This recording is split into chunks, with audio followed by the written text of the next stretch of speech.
Bom dia, gente querida da comunidade Paz e Bem.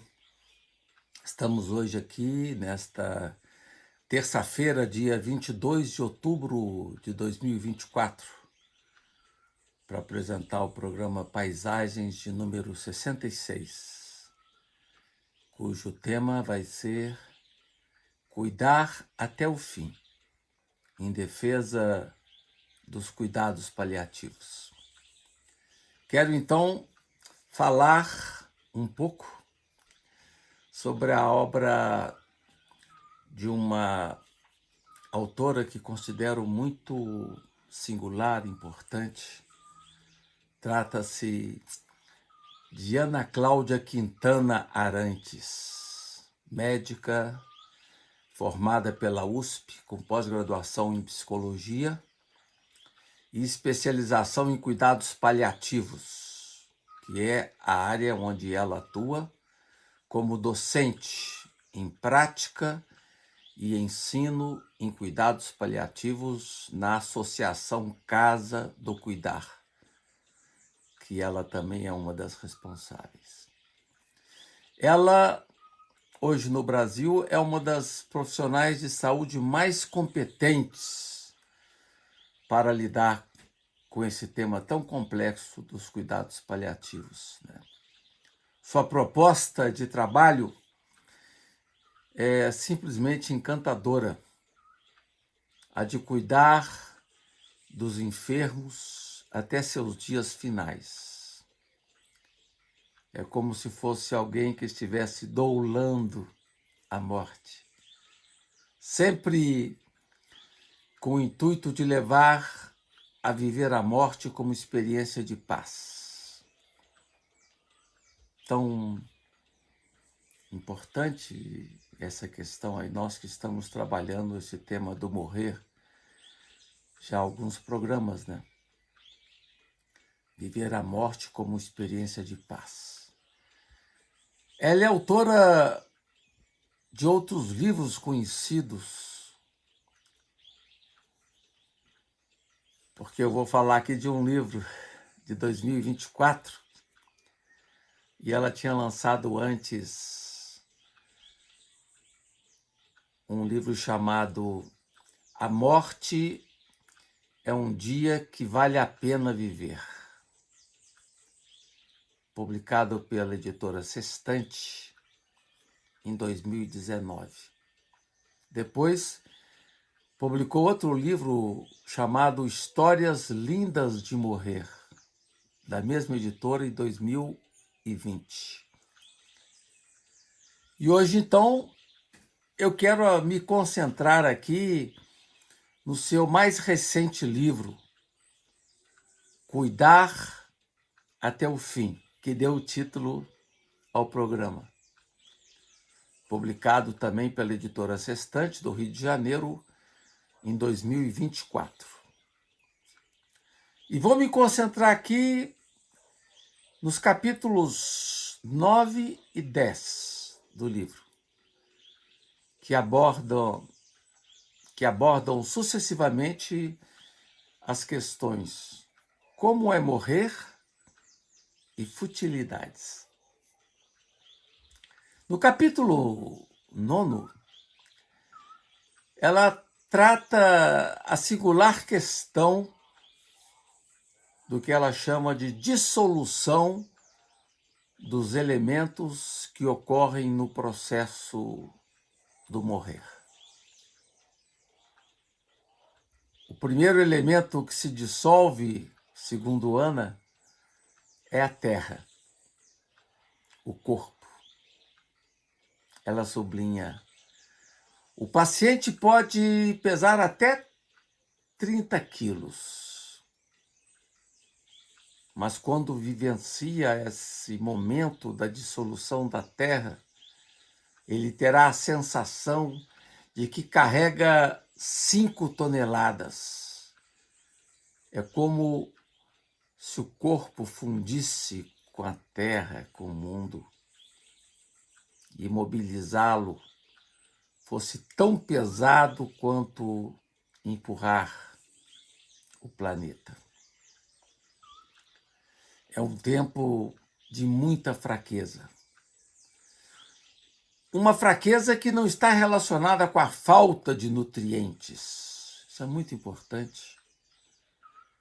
Está relacionada com a morte.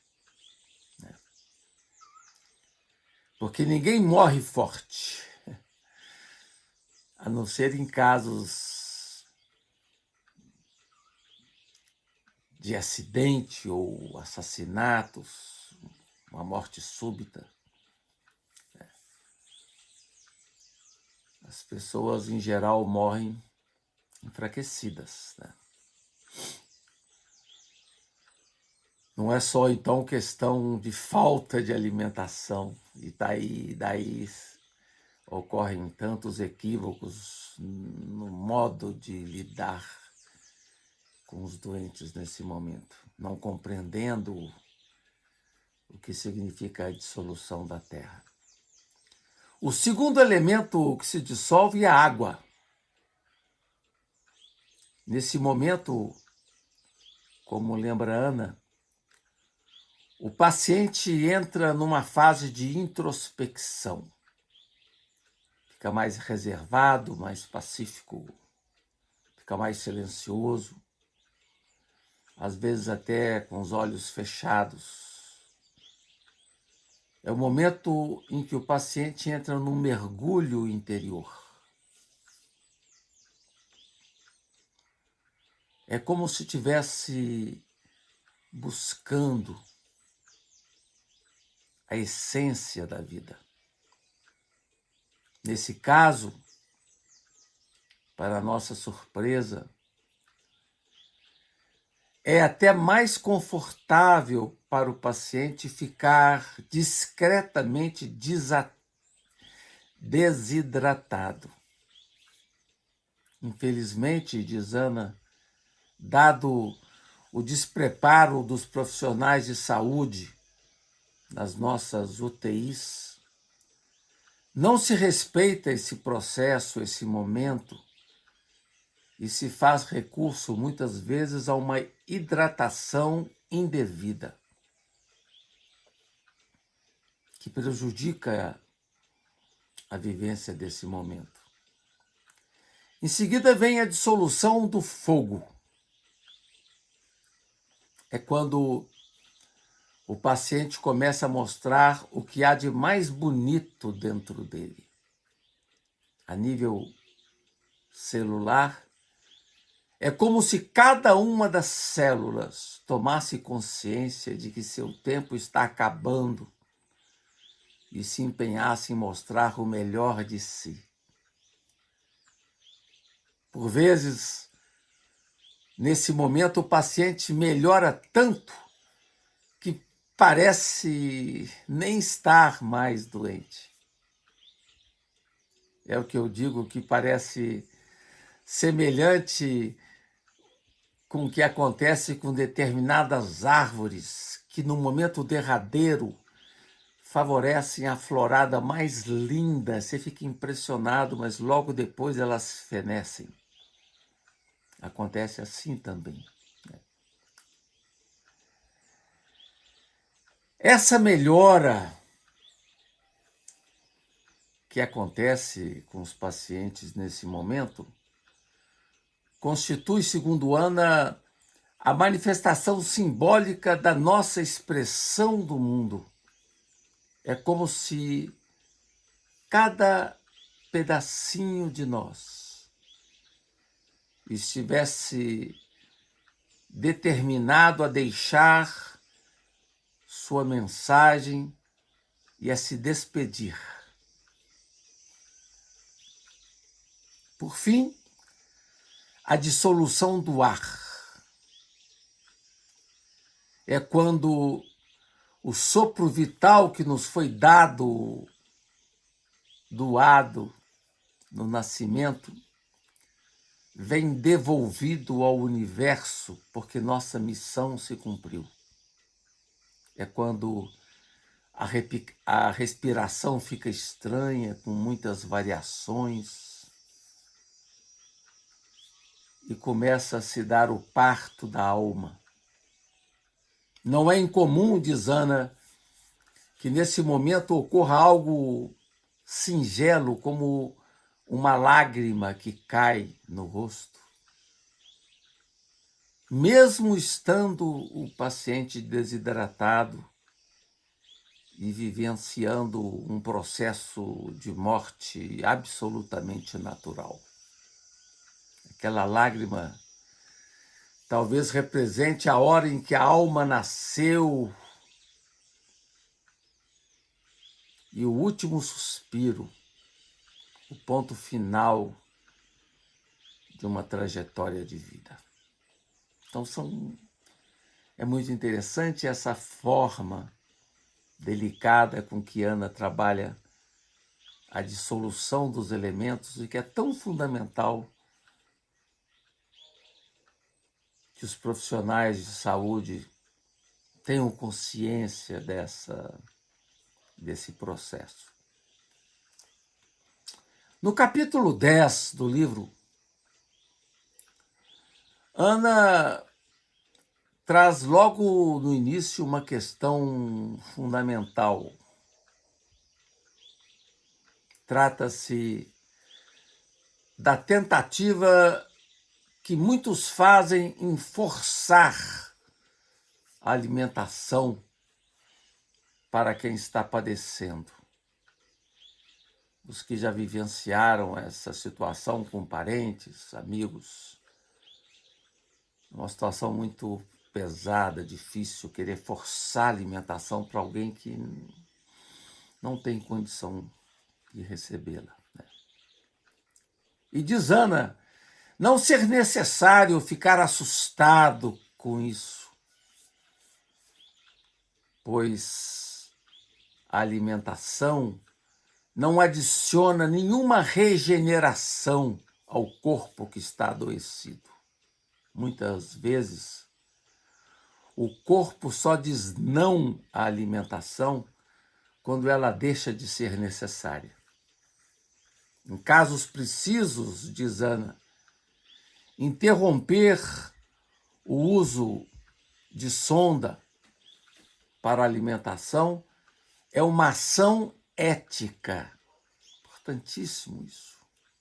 Interromper o uso da sonda para alimentação é uma ação ética e que corresponde ao desejo do paciente. E essa autonomia do paciente merece o devido respeito. Ana reage também a determinadas situações onde os familiares querem manter o controle do caso, questionando inclusive a utilização de certos medicamentos paliativos. Essas interferências de familiares são muito nocivas, problemáticas, né? Essa resistência que a gente percebe em casos concretos, né? Mesmo de pacientes que têm a idade avançada e que, por determinadas razões, têm dificuldade de dormir, e familiares resistem aos medicamentos que facilitam o sono, com receio de causar dependência. Imagina um paciente com 100 anos manter preocupações absolutamente dispensatórias nesse momento. Por exemplo, a utilização, essa visão que determinados familiares têm, que a situação do paciente se deve ao fato de estar tomando determinados medicamentos, como a morfina ou outros medicamentos, e tendem a considerar que é em razão disso que o paciente vive aquela situação de desconforto.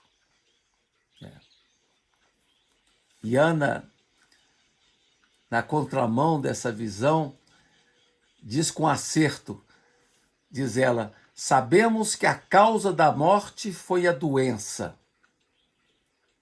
A morfina apenas tornou o processo menos doloroso. e acrescenta algo fundamental. Apenas 90% das dores humanas físicas se resolvem com medicamentos. 90%. E argumenta: a morte é a nossa maior experiência de decisão sobre renunciar ao controle. É sábio, em primeiro lugar, encontrar um profissional, um geriatra, ou um profissional de cuidados paliativos nos casos necessários, que tenha competência, que tenha sensibilidade e que os familiares possam entregar o controle a eles, deixando claro para quem cuida qual é o nosso limite. Saber qual o nosso limite. Pode ser a única decisão que precisamos tomar, diz Ana. Decidir como será a nossa cena final pode ter mais relação com tudo o que fizemos ao longo da vida e não se limitar a escolher como será o nosso último respiro. A grande questão para nós, que nos interessamos por tema assim tão fundamental, é a visão dominante da medicina a favor da distanásia, ou seja, distanásia. Todo procedimento de intervenção diagnóstica e terapêutica que promove o prolongamento ou o aprofundamento da experiência do sofrimento. Essa é o grande problema da distanásia. É algo que, sinceramente, diz Ana, ninguém deveria experimentar.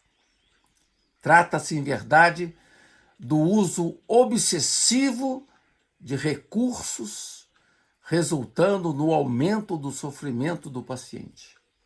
São diversos procedimentos que ocorrem que, na prática, são inúteis e desnecessários.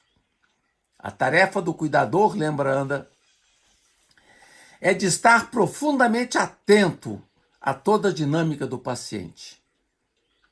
Quem está cuidando de uma pessoa em seu tempo final sempre deve estar atento ao sofrimento causado pelos tratamentos inúteis e se preparar para fazer perguntas difíceis à equipe médica, como, por exemplo, de que serve colocar meu pai na UTI?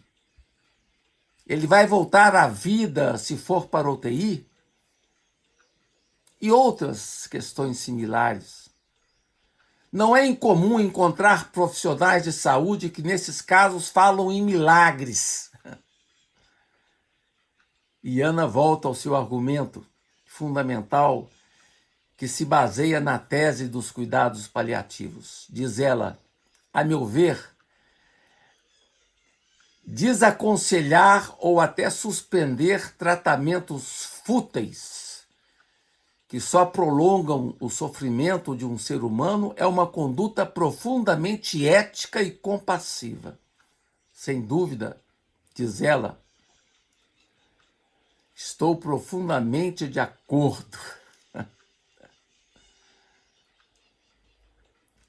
Com sua ênfase na defesa dos cuidados paliativos, Ana se contrapõe àqueles que defendem a eutanásia. Ela distingue cuidados paliativos da eutanásia.